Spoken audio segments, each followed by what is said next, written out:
Olá, queridos, a paz do Senhor Jesus Cristo a todos vocês.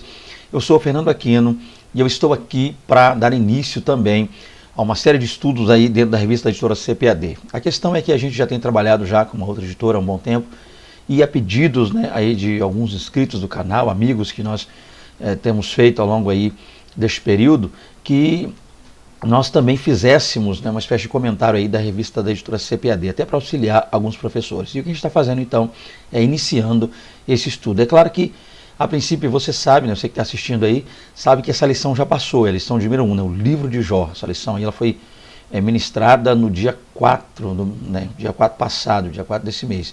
Mas ainda assim eu decidi gravar, ainda que tardio, por assim dizer, gravar esse vídeo para dizer a vocês que nós também estaremos trabalhando com essa série, estaremos trabalhando também aí com as lições bíblicas, pelo menos aí nesse trimestre, tá?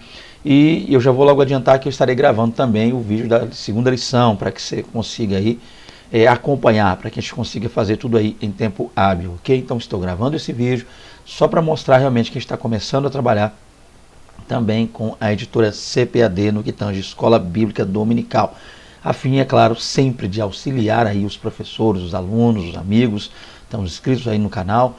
Então a gente vai estar fazendo esse vídeo, vai ser breve, por ser uma aula que já passou, eu acredito que eu não necessite entrar em muitos detalhes aqui não, tá? Mas ainda essa semana, querendo o nosso Senhor, com fé em Deus, nosso Senhor Jesus Cristo também, estaremos aí gravando o vídeo da lição de número 2. Então vamos começar a nossa lição aí, vai ser bem breve essa, bem sintetizada. Então, lição 1 aí, o livro de Jó. O texto áureo diz assim: eis que temos por bem-aventurados os que sofrem. Ouvistes qual foi a paciência de Jó e vistes o fim que o Senhor lhe deu. Porque o Senhor é muito misericordioso e piedoso. Está lá em Tiago 5:11, na Epístola de Tiago, capítulo 5, verso 11. A verdade prática nos diz: o livro de Jó não é apenas uma preciosidade da literatura universal, mas, sobretudo, uma poderosa resposta de Deus para as grandes questões da vida. Vamos então, a nossa leitura bíblica em classe está lá em 2 Timóteo, capítulo 3, verso 16, Ezequiel 14:14, verso 19 também, 20, e Tiago 5:11, que nós acabamos de ler agora. A nossa introdução nos diz: neste trimestre estudaremos o livro de Jó, uma das obras mais fascinantes da Bíblia. Não há em toda a literatura bíblica outra obra semelhante. Diferente na sua estrutura, no seu estilo e, sobretudo, no conteúdo do livro de Jó, o livro de Jó demonstra a grandeza de Deus diante da finitude humana. É, portanto, uma obra que alimenta a nossa esperança quanto tudo mais parece ter perdido o sentido. Então a gente vai falar um pouquinho aqui, para dar início a este trimestre, sobre o livro de Jó. A gente vai ver algumas coisas aí ao longo desse trimestre relacionadas a esse livro, o conteúdo do livro, a teologia por trás do livro, a historicidade também do livro, fatos ligados à questão literária por trás de toda essa obra maravilhosa e abençoada, que é uma das mais lindas obras do Antigo Testamento, a saber aí, é claro, o livro de Jó. Vamos começar então a trabalhar um pouco aqui já. Vamos ver o primeiro tópico, que diz a autoria, local e data do livro de Jó. Para começar aqui temos o autor de Jó, seria a autoria do livro. Quem escreveu o livro de Jó é motivo de longos debates. As opiniões passam por Moisés, Eliú, Salomão, Ezequias, Isaías e até mesmo Esdras. Então, com isso, a gente já precisa, é claro, começar dizendo que não há uma unanimidade em relação a quem teria escrito o livro de Jó, o autor do livro de Jó. Há hoje um grande mistério, uma incógnita muito grande. Muitas pessoas defendem o fato de ter sido Moisés quem o escrevera, devido à região onde ele esteve, a forma escrita, as questões ligadas ali à historicidade, à história da época. Então, há quem defenda, boa parte das pessoas defendem que seria Jó. Mas também alguns, como a gente acabou de ver aqui, vão dizer que é Eliú, Salomão, Ezequias, Isaías, ou até mesmo há quem diga que esse livro ele não é tão antigo quanto parece, e teria sido escrito a princípio até por Esdras. Então, mas a questão é que não há unanimidade quanto a isso, é uma grande dificuldade. E a gente sabe que a maior parte dos comentaristas, teólogos, estudiosos da época aí, ou da atualidade também, acabam atribuindo esse conteúdo aí ao período ligado a Moisés. Moisés é quem teria escrito, Boa parte acaba defendendo a ideia de que foi Moisés. Entretanto, o cristianismo histórico e conservador não tem o livro de Jó como uma ficção religiosa, mas como uma narrativa poética inspirada por Deus e redigida por um único autor.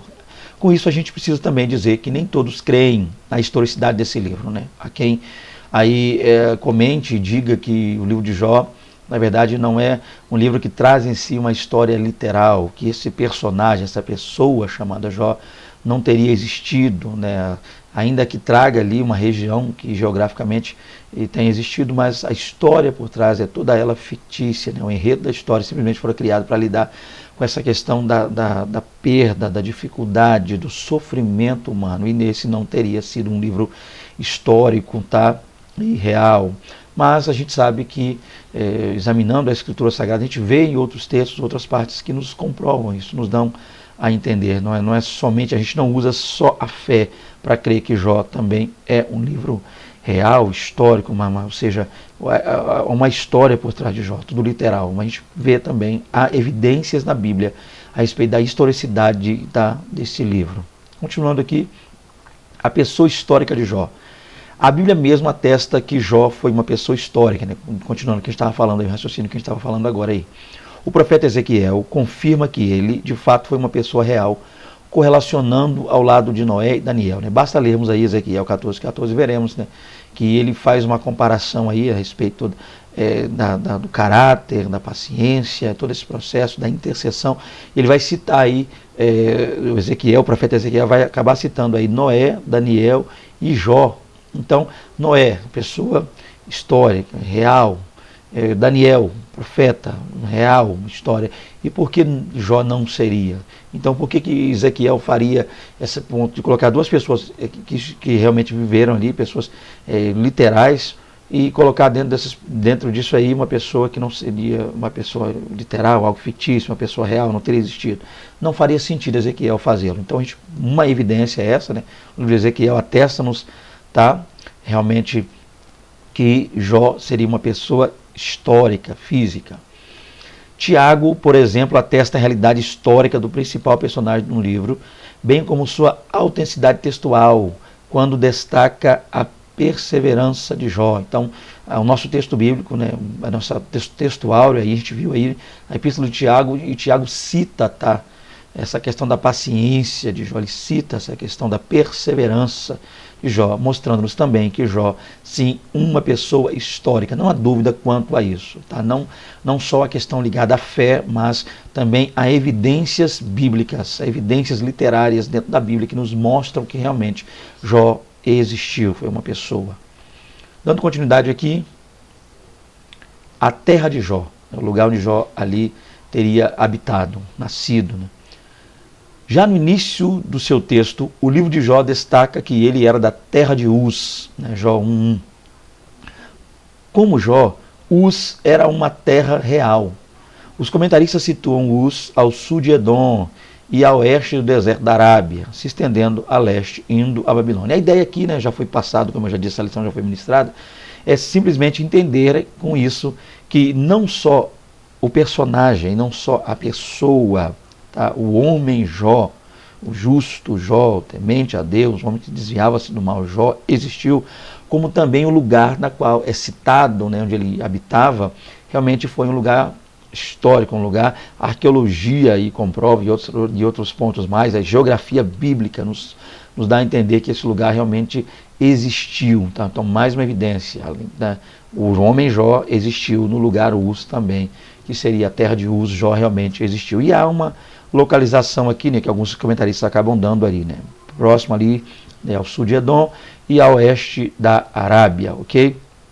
Continuando aqui, a época de Jó. Muitos associam Jó ao período patriarcal, né, o período de Abraão, Isaac e Jacó. E por que eles fazem isso? Eles tomam por base, como eu vi aqui, o sacerdócio como instituição, ainda não existia, visto que Jó era o sacerdote de sua própria casa. Então Jó, em determinado momento ali no capítulo 1 do livro de Jó, Jó vai interceder por seus filhos, Jó vai ser o intercessor, fazendo papel dentro da sua família de sacerdote. Então a gente vê Jó desempenhando em sua casa, em sua família, o sacerdócio. Ele vai orar pelos filhos, ele vai interceder pelos filhos.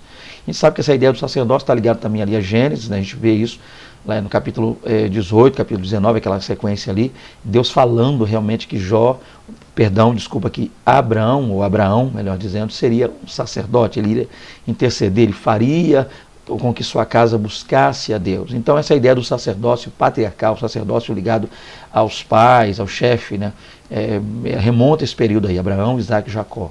E com isso nos mostra que é um sacerdócio que existia, um sacerdócio patriarcal, familiar, que existia antes do sacerdócio oficial ali, realizado, né, de maneira bem direta lá, através de Arão e seus 4 filhos, né, dando início ali dentro do livro do Êxodo. Então a gente percebe aqui que antes desse sacerdócio, Jó como uma espécie de sacerdote, então que nos dá a entender que o Jó teria vivido, né, nesse período aí, né, antecedendo até mesmo o período da instituição do sacerdócio lá por Deus no período de Moisés com o povo que estava ali peregrinando no deserto.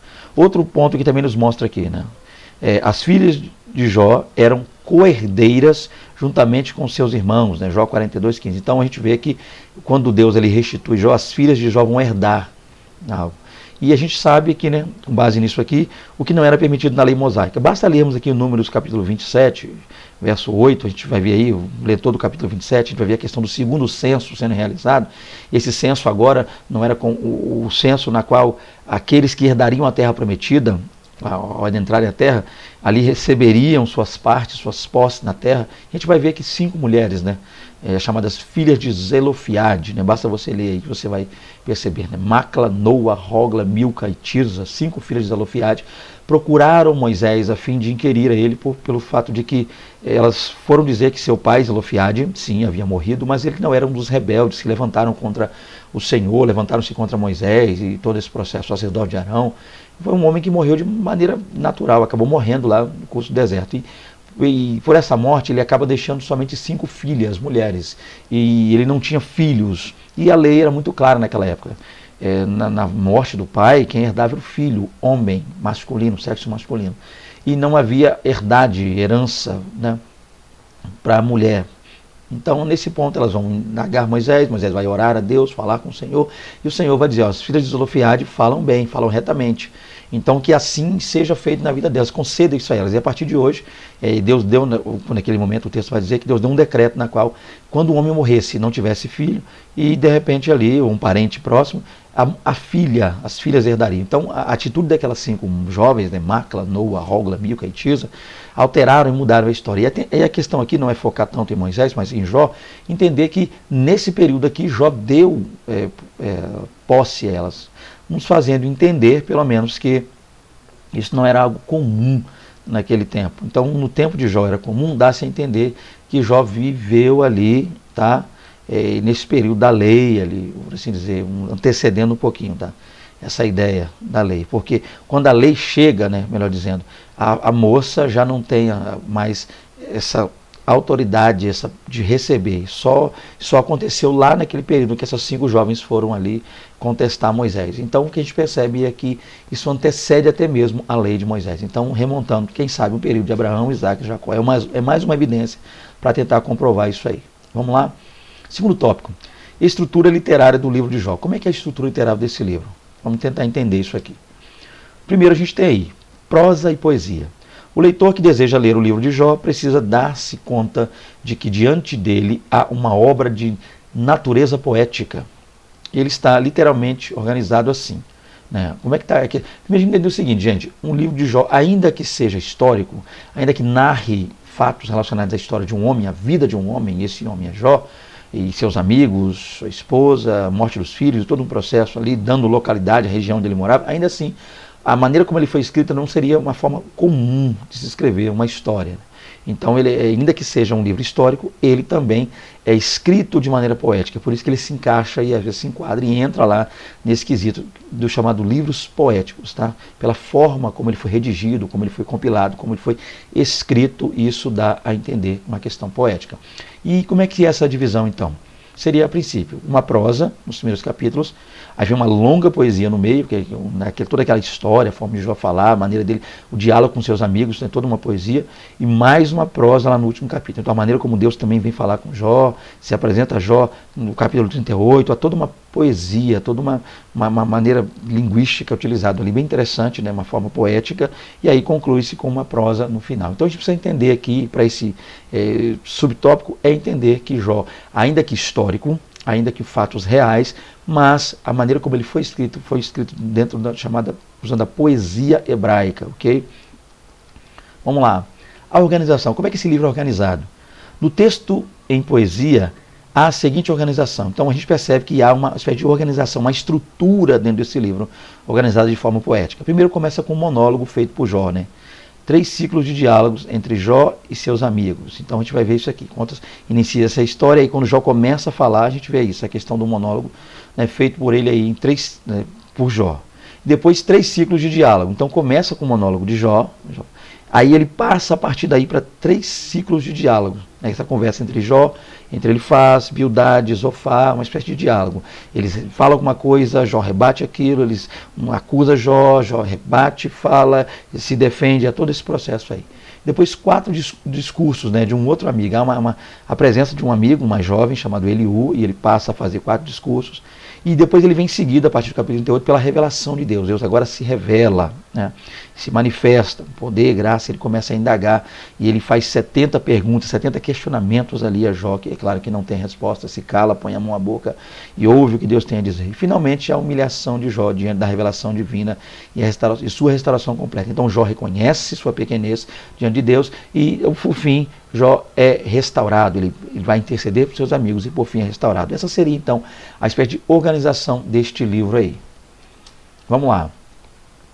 Abundância de figuras de linguagem. Então dentro desse livro a gente vai ver uma série de figuras de linguagem. Vamos entender isso aqui.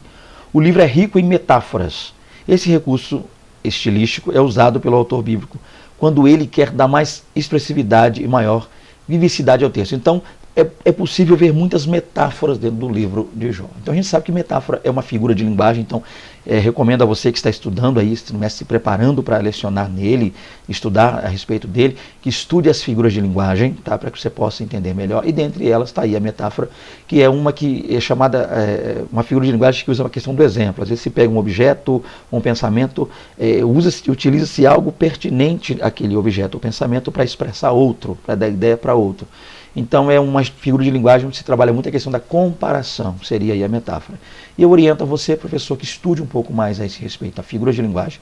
De repente você não está familiarizado com o assunto, dentro dessa área aí bíblica você pode estudar essa matéria chamada hermenêutica, né, que é a ciência da interpretação de texto. E dentro dela você vai ver exegese, coisas do tipo, e há uma matéria em específico que seria figuras de linguagem ou figuras de retórica, que vão te auxiliar com certeza no entendimento aí ao longo deste livro e outros mais. Dando continuidade, vamos para o terceiro tópico aí, né? Natureza e mensagem do livro de Jó. Então vamos procurar entender isso aqui. Por que os justos sofrem? Né, o livro de Jó, ele nos faz... lendo esse livro, a gente passa a fazer essa pergunta. Dificilmente a gente vai ler um livro como esse e não se perguntar isso. Mas por que os justos sofrem? Por que a pessoa que às vezes serve a Deus, teme a Deus, anda com Deus, caminha diante de Deus, acaba sofrendo? Vamos lá. Por que sofre o justo? Ou ainda, porque os ímpios prosperam enquanto o justo sofre, né? E às vezes a gente acaba, naquela chamada crise existencial, a gente acaba se perguntando isso, né? Por que o justo sofre? Ou porque, além do justo sofrer, o ímpio parece prosperar, né? Asaf se perguntou isso, o texto, ele mesmo diz, né? O Salmo 73, Asaf diz que quase se desviou, né? Seus pés quase vacilaram, né? Ele entrou numa crise aí muito grande, pensando nisso. Então, no contexto de Jó, a ideia que prevalece é de que somente os maus sofriam em consequências de seus pecados. Se havia sofrimento, era porque havia culpa do sofredor.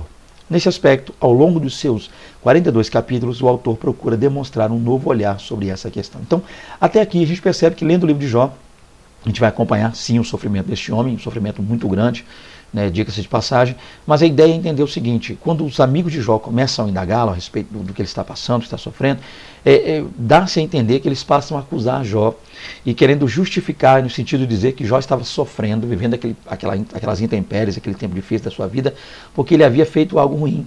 Então a gente vai ver uma série de acusações, não veremos isso, é claro, nessa aula, por ser uma síntese, mas peço que continue aí nos acompanhando, a gente vai estar detalhando um pouco mais sobre essas acusações lançadas contra Jó, né, nesse sentido, contra o casamento de Jó, contra a índole de Jó, tá, todo esse processo aí, a gente vai ver isso aí. Mas a ideia passada aqui, pelo menos nesse subtópico, é entender que os amigos pareciam dizer, ou querer dizer que Jó estava sofrendo porque ele realmente havia feito algo errado, havia aprontado. E com isso, o sofrimento de Jó estava atrelado a uma culpa que havia nele. Só que Jó ele passa a entender que não era isso. Jó ele passa a autoanalisar, né, analisar a circunstância, a situação. E a gente passa a partir daí, a partir desse livro, a entender que nem sempre o sofrimento do justo está relacionado ao pecado, a um erro, a uma falha, a algo cometido por ele. Mas em diversas vezes, em muitas vezes, o sofrimento do justo está relacionado ali a uma provação ou até privações que Deus nos permite passar a fim de moldar, né, o nosso caráter. Então, por vezes, o justo sofre para que ele seja purificado através desse sofrimento, né, para aumentar ainda mais a nossa fé e também para fazermos conhecer melhor ainda o reino de Deus, conhecer melhor a Deus, tá? Por diversas vezes Deus se apresenta a nós mediante essas dificuldades, essas situações que a gente acaba enfrentando ao longo da nossa vida, ao longo da nossa história, tá?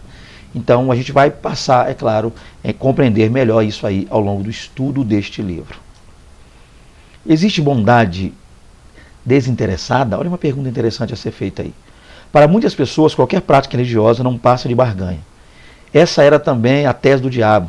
Para ele, Jó permanecia fiel a Deus porque recebia benefício em troca. Outra coisa que esse livro também nos ensina, logo no seu início, né, a gente percebe quando Jó, a princípio, inicia-se a aprovação, a gente sabe que para que essa aprovação tivesse início, houve primeiro uma reunião na qual Deus estava ali com os filhos de Deus, né? Benei Ha Elohim, veremos o que são realmente, ou quem eram os filhos de Deus.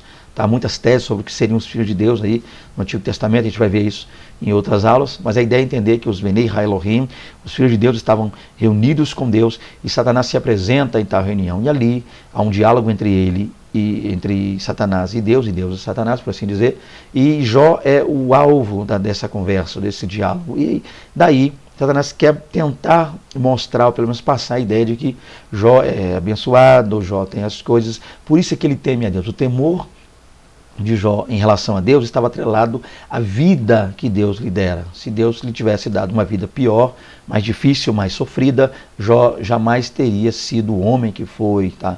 Então, com isso, a gente acaba se perguntando, né? Geralmente, essa é a ideia. Realmente uma bondade desinteressada? Alguém é bom? Existe alguma pessoa que procura ser bom, procura ser idôneo, procura ser uma pessoa abençoada, sem buscar nada em troca? Todos os que oram a Deus, de repente estão oram para agradecer ou a maioria ora para pedir? Todos que se aproximam de Deus, se aproximam porque Deus é galardoador, no sentido de salvador, nos leva ao céu, por mediante o sacrifício de seu Filho Jesus Cristo, ou se aproximam querendo uma barganha com Deus? Uma casa melhor, um carro, moto, coisas aí materiais, uma vida regalada, dinheiro, uma vida financeira melhor, ou realmente se aproximam? Então a gente vai ver, é claro que ao longo desse livro, que as coisas nem sempre são desse jeito. Ainda existem pessoas que estão próximas de Deus, se aproximando de Deus cada dia mais, porque amam ao Senhor, buscando a Deus por amor. E coisas que a gente vai ver aí com mais detalhes em aulas posteriores aí. Vamos lá. Dando continuidade aqui, pode o homem compreender Deus? Outra pergunta a ser feita também ao longo do estudo desse livro. Como Paulo, que foi verdadeiramente mudado quando contemplou o Senhor numa visão, assim também Jó é totalmente transformado quando contempla a majestade do Senhor. Então o que a gente percebe é o seguinte: nós temos um Jó reto, temente a Deus, íntegro, desvia do mal, tudo isso, homem abençoadíssimo, tá? Mas vem a prova, a luta, Jó continua fiel a Deus, ele não blasfema, ele não se volta contra Deus, ainda que as circunstâncias lhe sejam adversas, mas a gente vê um Jó mais renovado, fortalecido, diferente, ainda mais forte após a provação, tá? Ainda que Jó não tenha entendido a Deus, porque a prova não nos faz compreender a Deus, e nem mesmo as revelações de Deus, a revelação de Deus não nos faz compreender por completo. Deus é um ser que a nossa mente jamais alcançará por completo ainda, né, quem é Deus, o que é Deus, ou por assim dizer. Mas o interessante é que Jó, ele é transformado, assim como Paulo, né, após o encontro que teve com o Senhor no caminho de Damasco, e após também percurso ali, a caminhada dele, sua trajetória com Cristo, foi se tornando um homem melhor. De um perseguidor passou a ser um perseguido, e deste perseguido passou a ser um proclamador, um evangelista, um homem de Deus, um homem que abria a igreja e se doou por completo à obra e a Jesus Cristo. Jó também foi transformado após esse encontro. Nós vemos um novo Jó. Eu sei em quem tenho crido. Antes eu só te conhecia, Senhor, de ouvir falar. Agora os meus olhos te veem. Então Jó, a gente vê ainda uma postura melhor, um Jó maduro, um Jó mais maduro, mais forte diante de Deus. É interessante, tá? A gente perceber também que as provas, muitas vezes, ainda que a gente não compreenda a Deus, a gente passa a compreender mais a vida e amar ainda mais ao Senhor mediante as adversidades que nós enfrentamos. Vamos lá, conclusão, né? Nessa lição, apresentamos algumas informações básicas sobre o contexto histórico e literário de Jó. Quanto ao seu gênero, o livro é de natureza poética. Isso é importante para a compreensão da própria estrutura como o livro foi organizado. Vimos que o livro apresenta princípios teológicos que transcendem o espaço e o tempo. Esses princípios são para todas as épocas e culturas. O que é demonstrado é que o conhecimento de Deus é o anseio de todo o ser humano. Então tá aí, gente, mais uma vez, mais um livro, mais um comentário, primeira lição, dessa vez bem breve, bem sintetizada, para a gente poder se adequar aí, tá? Eu poderia ter iniciado pela lição 2, pelo fato da lição 1 ter passado e eu não tê-la gravado, mas eu decidi, ainda que às pressas, né, meio que correndo, e já peço perdão antecipado a vocês aí por isso, mas também dar início a partir do capítulo 1º. E a gente vai estar tentando aí, na medida do possível, conseguir em tempo hábil gravar a lição de número 2, tá? Então, você que está acessando o canal, aí, um prazer estar com vocês mais uma vez, né? Fica com Deus aí. Está aí o nosso contato, decidindo aí, querendo, né, contactar-nos para que a gente possa estar na igreja de vocês. Vai ser um prazer só falar conosco, está aqui o nosso contato. Basta você estar aí nos ligando, nos enviando o zap, vai ser um grande prazer. Peço que vocês orem também por nossa vida aí, nosso ministério, orem pela minha família, tá, de forma especial, pelo trabalho que é realizado aqui também, para que Deus venha nos dar recursos, a fim que a gente melhore também a qualidade do canal, dos vídeos, tá, que Deus em Cristo Jesus vos abençoe, um grande prazer, né, até a próxima aula, lição 2 aí, vamos falar quem era Jó, então não perca essa aula, vai ser bênção, tá, fique com Deus, até a próxima aula, em nome de Jesus, amém.